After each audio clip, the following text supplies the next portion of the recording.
Activate பண்ணதுமே try பண்ணிட்டு இருந்திருப்பான். அவன் ஒரு நம்பர் தப்பா போட்டிருப்பான்றதால இப்ப ஒரு பொண்ணு இதை கால் அட்டன் பண்ணி பேசுறான். அந்த பொண்ணு 2015ல இருந்து பேசிட்டு இருந்திருக்கோம். நம்ம ஹீரோவும் 2025ல இருந்து பேசிட்டு இருந்திருப்பான். ஹீரோவும் நித்யாவும் ரெகுலரா பேச ஆரம்பிச்சிட்டாங்க. ஹீரோவும் நித்யாவோட வீடு எங்க இருக்குன்னு கேட்டு அங்கேயே போய் பார்க்கறா. பார்த்தா ஒரு பழைய வீடு தான் அங்க இருந்திருக்கும். நித்யாவும் 2028ல தான் பிறந்திருப்பான்றதால இப்ப அந்த வீட்லயுமே இருந்திருக்க மாட்டான். ஹீரோவும் அந்த செவுத்துல வரைஞ்சு போய் நித்யாக்கு ப்ரொபோஸ் பண்றான். அந்த பார்க்க நித்யாக்குமே ஒரு பக்கம் ரொம்ப ஹாப்பி ஆயிடுது.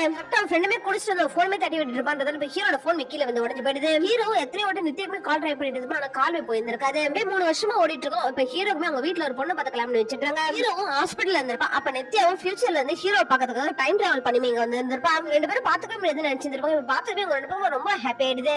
இப்பதான் நித்யாக்கு ஹீரோ கால்டே கல்யாணம் ஆயிடுச்சுன்னா அவங்க வைஃப் டெலிவரிக்காக தான் ஹாஸ்பிட்டல் வந்திருக்கான்றதுமே தெரிய வருது. நித்யாவும் நான் இங்க வந்திருக்க கூடாது அப்படின்னு சொல்லி பேசிட்டு இருந்திருப்பா. அப்பதான் ஹீரோவும் எனக்கு விருப்பம் இல்லாம தான் கல்யாணம் நடந்துச்சு, நான் போதில இருக்கப்ப ஏதோ தப்பா நடந்துச்சு, அதனால அவங்க கன்சீவ் ஆயிட்டாங்க அப்படின்றதுமே சொல்றாங்க. அப்ப நர்ஸ்மே அங்க வந்து ஹீரோ கிட்ட உங்களுக்கு ஒரு பெண் குழந்தை பிறந்திருக்கு அப்படின்றதுமே சொல்றாங்க. இப்ப இவங்க 2 பேரும் அந்த குழந்தைய பக்கத்துக்குமே போறாங்க. அந்த ஹீரோட வைஃபா அந்த குழந்தைக்கு நித்யான்னு பேர் வைக்கலாம்ன்றதுமே சொல்றாங்க. நித்யாக்கும் கழுத்துல ஒரு மச்சம் இருக்கும், அதே மச்சம் அந்த குழந்தைக்கு இருக்கான்னு சொல்லிட்டு ஹீரோ நித்யாவே பாக்குறாங்க. பார்த்தா அதே மச்சம் அந்த குழந்தைக்கு இருந்திருக்கும். ஹீரோ என்னோட பொண்ணு நான் லவ் பண்ணிட்டு அப்படின்னு சொல்லி ஷாக் ஆயிடுறா. இங்க நித்யாவும் என்னது இவன் அப்பாவா அப்படின்னு சொல்லி இவ்வளவு ஷாக் ஆயிடுறா. நித்யாவே அங்க வந்து போயிட்டு இருப்பா. ஹீரோவும் நித்யா பேசிட்டு இருக்கப்ப நித்யாவும் அவரோட பயாலஜிக்கல் ஃபாதர் அவ பிறந்தனைக்கே இறந்துட்டு இருப்பாரு அப்படின்றதுமே சொல்லியிருந்திருப்பா. ஹீரோ எனக்கு எப்பதான் ஹார்ட் அட்டாக் வந்துடும், நான் செத்துட்டு போறேன் அப்படின்னு சொல்லிட்டு டாக்டர் பேசிட்டு இருந்திருப்பா. முன்னாடி என்ன அவன் ஃப்ரெண்டுக்கு இப்ப நெஞ்சு வலி வந்துருது. அந்த குழந்தையோட அப்பாவே ஹீரோட ஃப்ரெண்டா தான் இருந்திருக்கும். தெரிஞ்சுக்கிற ஹீரோ இப்ப பயங்கரமா ஷாக் ஆயிடும்.